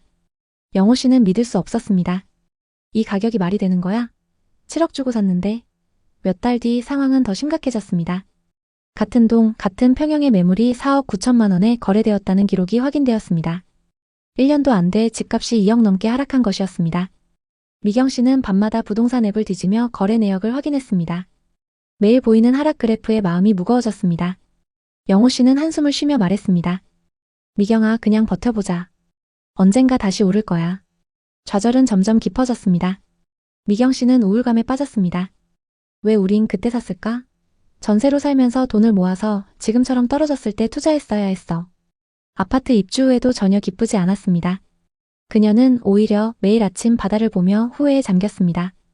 영호 씨는 가게에서 일을 하다가도 갑자기 한숨을 쉬었습니다. 집값 떨어진 것만 생각하면 일도 손에 안 잡혀. 부부는 밤늦게까지 대화를 나눴습니다. 노후를 위해 산 집인데 이제 빚만 남았어. 자만했던 과거가 너무 후회스러웠습니다. 그때 차라리 팔았어야 했어. 그럼 손해는 안 봤을 텐데. 좌절은 가족 사이에도 갈등을 만들었습니다. 부부는 점점 더 팍팍해지는 생활 속에서 버텨야 했습니다. 가게 매출은 좀처럼 회복되지 않았습니다. 대출 이자와 늘어난 고정비는 통장을 텅 비게 만들었습니다. 미경 씨는 모임 자리를 피하기 시작했습니다. 집값 얘기 나오면 창피해. 그때 자랑했던 게 너무 후회돼. 영호 씨는 가게를 팔아서 대출을 갚을까 고민했습니다. 가게마저 포기하면 우리한테 뭐가 남아. 그들은 매일 허리띠를 졸라매며 버텼습니다. 2025년 10월 부부는 집값 회복을 기대했지만 속초 디오션자이 84타입 매물은 여전히 5억 중반대에 머물렀습니다. 심지어 5억 중반에도 거래가 안 되고 있죠. 7억에 매수했던 집은 1억 5천만 원 이상 하락한 상황이었습니다. 미경 씨는 부동산 앱에서 또 다른 매물을 확인했습니다. 비슷한 조건의 매물이 5억 3천만 원에도 안 팔리고 있습니다. 그녀는 휴대폰을 내려놓고 아무 말도 하지 않았습니다. 더 이상 놀랍지도 않았습니다. 시세 하락은 이제 일상이 되었습니다. 영호 씨는 저녁에 조용히 말했습니다. 우리 그냥 여기 계속 살면서 버텨보자. 언젠간 다시 오르겠지. 미경 씨는 고개를 끄덕였습니다. 그들은 이 집을 떠나고 싶지 않았습니다. 집값 하락을 제외하면 새 집에서의 삶은 만족스러웠습니다. 특히 미경 씨는 바다를 볼 때마다 이 집을 선택한 결정이 완전히 잘못된 것만은 아니라고 위안 삼았습니다. 하지만 좌절은 쉽게 사라지지 않았습니다. 앞으로 집값이 영영 안 오르면 어쩌지? 미경 씨는 밤마다 불면증에 시달렸습니다. 영호 씨도 가끔 혼잣말을 중얼거렸습니다. 우리 인생 이 집 때문에 꼬였어. 부부는 생활비를 줄이고 외식을 끊으며 버텨나갔습니다. 그리고 다시 초심으로 돌아가 가게 운영에 매진했습니다. 새벽마다 어김없이 시장에 나가 재료를 공수하며 바쁜 하루를 보냈습니다. 더 이상 집값 이야기는 꺼내지 않았습니다. 속초 오션뷰 아파트는 그들의 꿈이었지만 동시에 무거운 짐이 되었습니다. 집값은 회복될 수도 있고 더 하락할 수도 있습니다. 부동산 시장은 예측하기 어렵습니다. 2021년 속초의 오션뷰 신축 아파트는 관광붐과 KTX 연장, 대규모 관광단지 개발 호재로 2년 만에 시세가 2배 가까이 뛰었습니다. 하지만 2022년 이후 금리 인상과 관광객 감소로 시장은 급격히 얼어붙었습니다. 속초 디오션자이는 2021년 7억, 8억까지 치솟았지만 2025년 10월 현재 5억 중반 수준입니다. 속초의 다른 단지, 예를 들어 양호내안의 오션스카이도 2021년 6억 5천만 원에서 2025년 4억 초반대로 2억 이상 하락했습니다. 영호 씨 부부는 속초는 관광지니까 무조건 오른다는 말에 매료되었습니다. 바다뷰와 신축 아파트의 매력에 확신을 가졌지만 결과는 예상과 달랐습니다. 높은 이자를 갚으며 버티는 삶이 이어졌습니다. 그럼에도 불구하고 이 집에서 가족이 함께 밥을 먹으며 보내는 시간은 돈으로 환산할 수 없는 소중한 가치였습니다. 2025년 현재 강원도 속초의 부동산 시장은 여전히 침체기를 벗어나지 못하고 있습니다. 매매지수는 지속적으로 하락세를 보이며 속초를 포함한 동해안 지역의 부동산 시장은 약세를 면치 못하고 있습니다. 아파트 미분양 물량도 늘어나며 시장의 부정적인 분위기가 이어지고 있습니다. 인구 유출, 고령화, 청년층의 이탈로 주택 수요가 감소한 것이 주요 원인입니다. 속초는 관광 의존도가 높아 코로나 후유증과 경제 불황으로 인한 관광객 감소가 시장에 큰 타격을 주었습니다. 특히 계속되는 고금리 기조와 대출 규제로 거래량이 급감하며 가격 하락이 가속화되었습니다. 다만 긍정적인 전망도 없지는 않습니다. KTX 연장, 대규모 리조트 개발 등 인프라 개선이 기대를 모으고 있습니다. 속초는 설악산과 동해의 자연환경을 갖춘 지역으로 장기적으로 관광 수요 회복 가능성이 큽니다. 일부 전문가들은 2026년 이후 금리 인하와 관광객 유입이 맞물리면 속초 부동산 시장이 바닥을 찍고 반등할 가능성을 조심스럽게 점칩니다. 특히 바닷가 인근의 오션뷰 아파트는 여전히 투자 매력도가 높습니다. 하지만 단기적인 리스크도 만만치 않습니다. 금리 인하가 지연되거나 정부의 부동산 규제가 강화된다면 추가 하락 가능성이 있습니다. 속초는 수도권과 달리 수요층이 제한적이어서 관광객 회복 속도에 따라 시장 반등 시점이 달라질 수 있습니다. 투자자들은 단기적인 반등보다는 장기적인 관점을 가져야 합니다. 부동산은 단순히 오르고 내리는 것만 보는 투자의 대상이 아닙니다. 가족의 미래, 자녀의 교육, 노후 안정을 걸고 선택하는 삶의 중요한 결정입니다. 하지만 그 선택이 항상 성공으로 이어지는 것은 아닙니다. 시장은 예측보다 훨씬 빠르게 변합니다. 앞서 살펴본 부부처럼 많은 이들이 확신을 갖고 했던 투자가 예상치 못한 결과로 이어졌습니다. 누군가는 버텨가며 탈출구를 찾을 수 있지만 누군가는 손실을 감당하지 못할 수도 있습니다. 섣부른 투자는 그만큼 위험합니다. 최근 정부의 연이은 부동산 정책 발표로 시장은 또 한 번 변화의 기로에 서 있습니다. 부동산 시장의 변화를 예의주시하며 변화에 대응할 전략을 미리 세우는 것이 필요합니다. 혹시 비슷한 부동산 고민을 하고 계신가요? 여러분의 이야기를 공유해주세요. 당신의 경험이 누군가에게 큰 힘이 될 수 있습니다. 오늘 이야기에 공감하셨다면 구독과 좋아요를 눌러주세요. 오늘도 시청해주셔서 감사합니다. 다음 편에서 더 알찬 이야기로 찾아뵙겠습니다. 성준 씨는 2년 전 입지 좋은 곳에 새 아파트를 분양받았습니다. 살다 보니 이런 대박도 난다며 좋아했습니다. 전체 분양가가 너무 비싸서 다 자기 돈으로 낼 순 없었고 입주 시점에 맞춰서 전세를 줄 생각이었어요. 하지만 앞으로 입주하는 아파트에 전세를 주지 못하게 됐습니다. 전세를 주면서 새 아파트를 갖는 게 금지됐기 때문인데요. 곧 입주를 앞두고 있는데 전세 대출까지 막히면서 임차인이 안 구해지고 있습니다. 성준 씨는 당연히 전세를 줄 생각으로 분양받은 건데 저 이제 어떡하죠? 라며 걱정하고 있습니다. 직접 거주하기엔 돈이 부족하고 전세를 주자니 규제로 막아버리고 까딱 잘못하면 분양 계약을 포기해야 할 판입니다. 지금 신축 아파트에서 이런 사례가 계속 발생하고 있는데요. 이 사람들 외에 주택을 한 채만 갖고 있는 사람들도 지금 큰 위기에 처했습니다. 대체 어떤 위기일까요? 6월과 9월 부동산 정책 발표 이후 또 다른 규제 정책이 예고되고 있습니다. 기존에 시행된 정책들이 초강력 규제였음에도 그보다 더 강력한 패키지 대책이 나올 거란 예측이 많습니다. 현재 집값이 여전히 불안정하게 오르내리고 중산층과 서민들 사이에서 집 사는 건 이제 꿈도 못 꿔요. 우린 부자도 아닌데 왜 막나요? 이런 한탄이 쏟아지고 있어요. 오늘 이 영상에서는 이 복잡한 규제 속에서 가장 피해를 입을 사람들이 누구인지, 그리고 지금 당장 확인해야 할 부분들은 어떤 게 있는지 차근차근 풀어보겠습니다. 또 제가 직접 목격하거나 들은 실제 사례를 자세히 공유할게요. 이 영상 끝까지 보시고 나면 여러분의 부동산 계획이 달라질지도 몰라요. 먼저 정부 대책의 배경부터 짚어보죠. 올해 초부터 서울 집값이 10% 넘게 치솟았어요. 특히 한강변 지역에서 신고가 거래가 쏟아지며 정부가 더 이상 가만두지 못하고 여러 가지 정책을 내놓은 겁니다. 표면적으로는 주택 공급을 늘리겠다고 표현했어요. 매년 27만 호 착공, 총 135만 호 공급을 목표로 한다고 했죠. 공공택지 개발과 재건축 규제 완화로 일기 신도시를 부활시키겠다는 계획도 포함되어 있습니다. 공급 정책을 보면 부동산 시장이 안정화될 것으로 보입니다. 공급이 늘면 자연스럽게 가격이 안정될 테니까요. 하지만 그 공급이 현실화되기 전에 우리 같은 평범한 사람들이 먼저 위기에 몰릴 수 있습니다. 또 진짜 핵심은 금융 규제입니다. 정부가 투기 수요 억제를 명분으로 대출 기준을 역대급으로 강화했어요.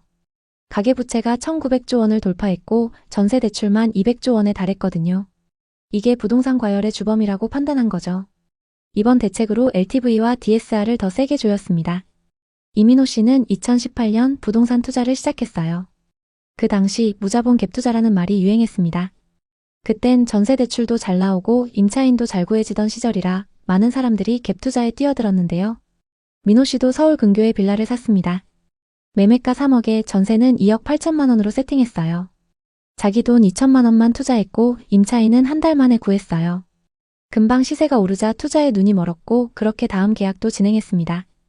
두 번째 빌라는 매매가 2억 5천만 원, 전세 2억 3천만 원에 세팅했습니다. 그렇게 두 채를 샀고 몇 달 만에 4천만 원이 올랐습니다. 이게 부자의 길이구나 라고 생각하면서 또 다음 투자를 계획했습니다. 출퇴근길에 부동산 매물만 들여다봤죠. 하지만 어느 순간부터 빌라 시장이 흔들렸어요. 첫 번째 빌라 임차인이 이사를 가면서 전세금 2억 8천만 원 반환을 요구했는데 민호 씨는 현금이 없었어요. 갭투기라 전세에만 의존했으니까요. 결국 어렵게 전세 반환 대출과 신용 대출을 받아 해결했습니다. 하지만 문제는 두 번째 빌라였어요. 두 번째 빌라 임차인은 재계약 시점에 전세금을 낮춰달라고 했죠. 하지만 돈이 없어서 가족과 지인들에게 돈을 빌렸고 모자란 돈은 사금융 업체까지 연락해서 채웠습니다. 그 사이 빌라 집값이 쭉쭉 떨어졌고 총 1억 5천만 원 손실에 신용까지 망가졌어요. 민호 씨는 앞으로가 더 걱정입니다. 앞으로는 다주택자가 아니어도 피해를 입을 수 있는데요. 바로 이 규제 때문입니다. 1주택 보유자의 전세 대출 한도 축소. 핵심은 이겁니다. 수도권 규제 지역에서 전세를 구하려는 1주택자는 대출 가능 금액이 2억 원으로 일괄 제한됐어요. 이준호 씨는 40대 초반 직장인입니다. 준호 씨는 얼마 전 경기도에 아파트 한 채를 매수했어요. 급매물이 나와서 기회라고 생각했죠. 매수한 집은 전세를 주고 본인과 가족들은 다른 집에서 전세로 살 계획이었어요. 아이의 중학교 입학을 앞두고 학군 좋은 곳으로 이사하려 했죠. 전세 보증금 5억 원대 아파트를 물색하며 아파트를 매수하고 남은 자본에 추가로 3억 정도를 빌려서 계약하려고 했죠. 이사 비용과 부대 비용까지 계산해보니 충분할 거라는 결론이 나왔고 계약금까지 냈습니다. 그런데 9월 7일 대책 발표 후 은행에 문의하니 한도는 최대 2억입니다. 나머지 1억은 자부담하세요 라는 답이 돌아왔어요. 준호 씨는 급히 주식을 팔아서 1억을 모으려 했지만 손실 금액이 1,500만 원을 넘었습니다. 하지만 계약금을 포기하는 것보단 주식을 정리하는 게 손해가 덜했기 때문에 울며 겨자 먹기로 주식을 정리했습니다. 준호 씨는 제게 왜 우리 같은 실수요자가 피해를 봐야 하나요? 부동산 투기하는 것도 아닌데 이사조차 어렵게 하네요 라고 하소연했어요. 이처럼 전세 대출 한도가 줄어들면서 이사 계획이 있는 1주택자들이 가장 위험합니다.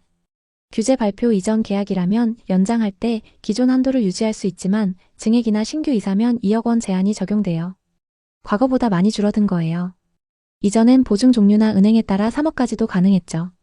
예를 들어 서울에서 전세 보증금 4억짜리 집을 계약할 때 대출 3억에 나머지 1억을 현금으로 메웠다면 이제는 대출 2억에 현금 2억이 필요해요. 1억 원을 추가로 마련해야 하는 거죠. 이게 왜 큰일이냐면 정부 통계에 따르면 수도권 1주택자 중 전세 대출 이용자의 30%가 2억을 초과해 빌리고 있기 때문입니다. 평균을 내보면 이번 규제로 각각 6,500만 원 정도씩 한도가 줄어들게 됩니다. 자녀 교육이나 직장 이동으로 이사해야 하는 분들에게는 청천벽력 같은 소식이죠. 예를 들어 서울의 아파트를 가진 1주택자가 다른 지역으로 이사하려 한다고 가정해보겠습니다. 전세보증금 4억 집을 계약했다면 이제 대출 2억에 현금 2억이 필요해요. 과거엔 대출을 3억까지 받고 현금은 1억이면 됐지만 이제 현금을 2억이나 마련해야 하니 가계 재정이 흔들릴 수 있죠. 이 규제의 핵심은 전세를 끼고 매매하는 방식인 갭투자를 차단하려는 거예요. 정부는 1주택자들이 자기 집을 세놓고 다른 집에 전세로 거주하면서 더 비싼 곳으로 갈아타는 것을 문제로 봅니다. 자료에 따르면 전세 대출이 2025년 200조 원에 달하는데 이것이 전세와 매매 시세 상승을 부추겼다고 합니다. 그래서 정부가 빚으로 부동산 사는 시대는 끝났다고 선언한 거죠. 이제 두 번째 주요 변화로 넘어가겠습니다. 규제 지역 LTV가 50%에서 40%로 낮아졌어요. 집값 대비 빌릴 수 있는 비율이 10%포인트 줄어든 거예요. 예를 들어 규제 지역의 12억 아파트를 사려면 과거엔 6억 대출에 6억 현금으로 가능했지만 이제 4억 8천만 원 대출에 7억 2천만 원 현금이 필요해요. 1억 2천만 원이 더 들어가는 거죠. 또 6개월 내 입주 의무가 붙었어요. 새 집을 산 후 그 집에 입주하지 않으면 대출을 회수한다고 합니다. 전세를 끼고 집을 사는 갭 투자를 막겠다는 거죠. 왜냐하면 똘똘한 한 채 쏠림으로 고가 주택 가격이 과열됐기 때문이에요. 정부는 이걸로 투기 수요를 차단하려 해요. 더 강력한 건 수도권 규제 지역에서 매매사업자와 임대사업자의 주택담보대출이 완전히 금지됐어요. LTV 0%입니다. 기존 사업자도 9월 8일부터 적용됐어요. 이는 개인 대출을 피하려 사업자 명의로 돈을 빌리던 우회 대출을 막은 조치예요. 상가하고 주택이 섞인 건물도 주택 비중 50% 초과면 담보대출 제한을 받습니다. 김미경 씨는 50대 중반 임대사업자입니다. 미경 씨는 상반기에 경기 성남 분당에 상가주택을 추가로 매입해 사업을 키우려 했어요.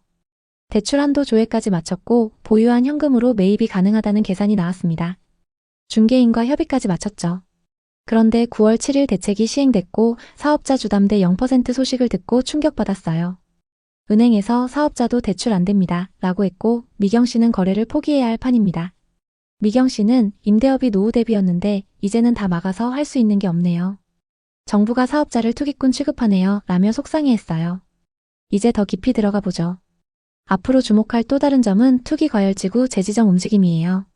서울 마포구, 성동구 등이 거론되고 있습니다. 이 지역들이 규제 지역으로 지정되면 대출이 더 엄격히 적용돼요. 게다가 전세대출 보증 비율도 줄었어요. 보증 심사도 강화돼 소유권 이전 조건 대출은 금지됐습니다. 이건 다주택자뿐만 아니라 무주택자에게도 큰 타격이에요. 물론 이미 주택이 있는 사람이 더 심한 규제를 받습니다. 추가로 주택을 사려면 LTV 0%이고 6개월 내 기존 주택을 매각 안 하면 대출이 회수돼요. 정부는 담보대출은 물론 전세대출도 상승을 부추긴다고 봅니다. 그래서 하반기에 DSR을 전세대출과 정책대출까지 확대할 계획이에요. 소득 대비 상환 능력을 따지는데 대출액이 최대 30%까지 줄어들 수 있습니다. 퇴직자나 주부처럼 소득 증빙이 어려운 분들이 가장 큰 피해를 볼 거예요. 박성준 씨는 30대 후반 IT 업계 종사자예요. 성준 씨는 서울에 새 아파트를 분양받았습니다. 로또 당첨이라고 좋아하면서 입주 시점에 전세를 줄 생각이었어요. 하지만 최근 정부의 규제로 전세를 주면서 새 아파트를 소유하는 방법이 차단됐습니다. 곧 입주를 앞두고 있는데 전세 대출까지 막히면서 임차인이 안 구해지고 있습니다. 성준 씨는 당연히 전세를 줄 생각으로 분양받은 건데 저 이제 어떡하죠? 라며 걱정하고 있습니다. 주변에선 부동산은 무조건 오른다 했지만 임차인을 구하지 못해서 계약이 파기될 위기에 놓였습니다. 최근 신축 분양 아파트에서 이런 사례가 많이 발생하고 있습니다. 정부는 왜 이렇게 돈줄을 죄는 걸까요? 바로 가계부채 폭증 때문이에요. 2025년 주택담보대출과 전세대출이 수백조 원으로 매우 심각합니다. 정부는 이게 집값 상승의 원인이라고 보고 있습니다. 그래서 대출 규제부터 시행한 거죠. 게다가 하반기 추가 정책이 예고되어 있습니다. 아직 확정된 건 아니지만 주담대 한도를 6억에서 4억으로 낮출 가능성이 있고 15억 초과 주택 대출 금지도 말이 나오고 있어요. 게다가 소득에 대한 한도도 조정하면 연소득 1억인 사람 기준 한도는 기존 대비 최대 1억 5천만 원까지 줄어들게 됩니다. 정부는 실수요자 보호를 내세우지만 점점 내 집 마련 문턱이 높아질 거예요. 공급 확대는 좋지만 완공까지 오랜 시간이 걸리니 그 사이 시장 불안이 커질 수 있어요. 오늘 내용을 정리해보면 먼저 1주택자 수도권 전세대출 상한이 2억으로 고정됐다는 것입니다. 주택을 소유하고 있는 분들 중 이사를 고민하신다면 반드시 확인해야 할 부분이죠. 또 규제지역 LTV 40% 강화입니다.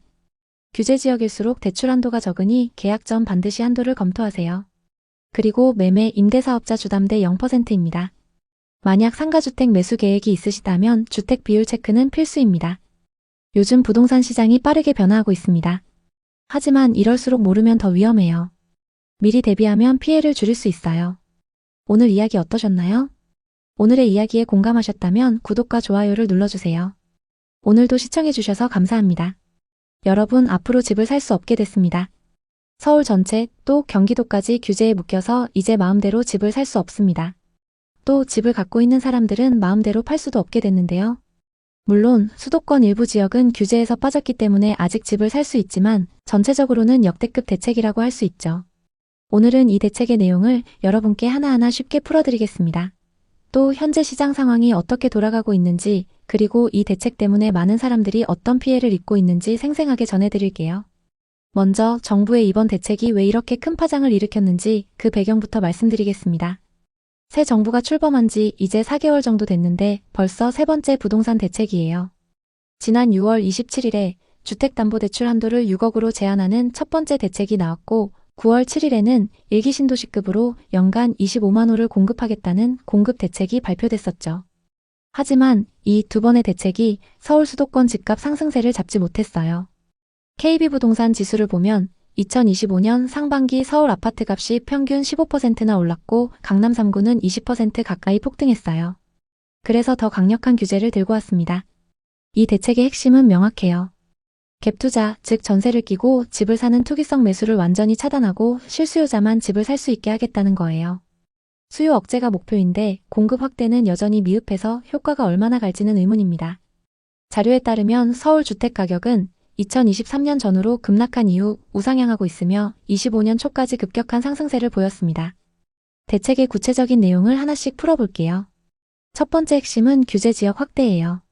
서울시 전체가 투기 과열지구, 조정 대상 지역, 그리고 토지거래 허가구역으로 3중 지정됐어요. 기존에는 강남구, 서초구, 송파구, 용산구만 대상이었는데 이번엔 노원구, 구로구 같은 외곽 지역까지 전부 묶였습니다. 경기도에서도 집값이 급등한 12개 지역이 추가로 지정됐어요.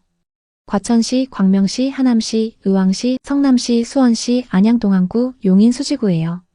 이 지역들은 최근 집값 상승률과 거래량 데이터를 기반으로 선정된 거예요. 정부가 풍선 효과, 즉 규제 지역 외곽으로 돈이 몰리는 현상을 막으려 한 거죠. 하지만 몇몇 지역, 예를 들어 구리시, 안양시 만안구, 인천 송도, 화성 동탄, 평택, 안산, 시흥은 빠졌어요. 왜냐하면 이 지역들은 최근 집값 상승률이 정부 요건에 미달했기 때문이에요. 이게 나중에 또 다른 풍선 효과를 일으킬 가능성이 크다고 봐요. 지금 규제에서 빠진 지역들이 앞으로 오를 수 있기 때문에 주의 깊게 보셔야 됩니다. 서울 마포구에 집이 있는 수정씨 이야기예요. 수정씨는 마포에 30평형 아파트를 갖고 있습니다. 소유하고 있는 집을 전세 주고 모자란 돈은 전세 대출을 받아 전세로 새 집에 입주할 예정이었죠. 그런데 갑자기 서울 전체가 토지거래 허가구역 규제지역으로 묶였네요. 이 경우 1금융권 전세 대출이 어렵게 됩니다. 수정씨는 갑자기 규제가 시행되면서 이사를 못 가게 생겼어요 라고 걱정하고 있습니다. 월세로 이사하는 것도 고려 중이지만 여의치 않습니다. 수정씨는 집을 갖고 있다고 이사를 못하게 하면 어떡하냐며 하소연하셨어요. 서울뿐만 아니라 경기도 일부 지역까지 규제가 확대되면서 비슷한 상황에 처한 분들이 많을 겁니다. 규제 시행 전까지는 한강 인접 지역이 토어제 지역이었는데 이제 서울 전역으로 확대됐어요. 이 규제가 왜 이렇게 강력하냐면 토지거래 허가구역 지정으로 실거주 목적이 아닌 매매가 불가능해졌기 때문이에요. 문서에 따르면 서울 비규제 지역 거래량이 평균 770건인데 9월 1580건으로 증가했지만 이제 규제 확대로 확 줄어들 예정입니다. 우선 앞으로 2년의 거주 의무가 붙습니다. 이게 시행되는 시기는 조정 대상 지역과 투기 과열지구는 10월 16일부터 바로 적용됐고 토어제는 법적 요건 때문에 유예돼서 10월 20일부터 시작이에요. 규제 기간은 2026년 12월 31일까지 그러니까 1년 넘게 이어져요. 발표 이후 부동산 중개소가 난리가 났어요. 사람들이 서둘러 계약하려고 몰려들어서 전화가 불통일 정도라고 해요. 제가 아는 중개사분은 발표 전날까진 매수 문의가 없었는데 발표 후엔 계약을 서두르는 사람들로 정신없다고 하셨어요. 한 투자자는 10월 19일까지 계약해야 토어제를 피한다며 급하게 매물을 찾는다고 글을 올렸더라고요. 다음은 대출 규제예요. 이게 중산층과 서민들에게 치명타예요. 주택담보대출이 무주택자는 40%로 줄고 유주택자는 아예 0%예요. 주택 가격에 따라 한도도 차등 적용돼요. 15억 이하 주택은 최대 6억, 15억 초과 25억 이하는 4억, 25억 초과는 2억까지 대출이 가능해요. 예를 들어 30억 아파트를 사려면 대출이 2억밖에 안 나오니 현금 28억이 있어야 한다는 거예요. 스트레스 DSR도 강화됐어요. 기존 하한선 1.5%에서 3%로 올려서 대출 심사 때 금리를 높여서 계산해요. 연봉 1억대인 사람이 예전엔 최대 6억까지 대출이 가능했는데 이제 4억 정도로 줄어들 수 있어요. 전세 대출도 1주택자에게 DSR이 적용되고 한도가 2억으로 제한돼요. 소유권 이전 조건부 전세 대출은 완전히 금지됐어요. 사업자 대출도 주택 구입 목적이면 차단됐고 신용대출은 1억 초과 시 1년간 규제 지역 내 주택 구입 금지예요.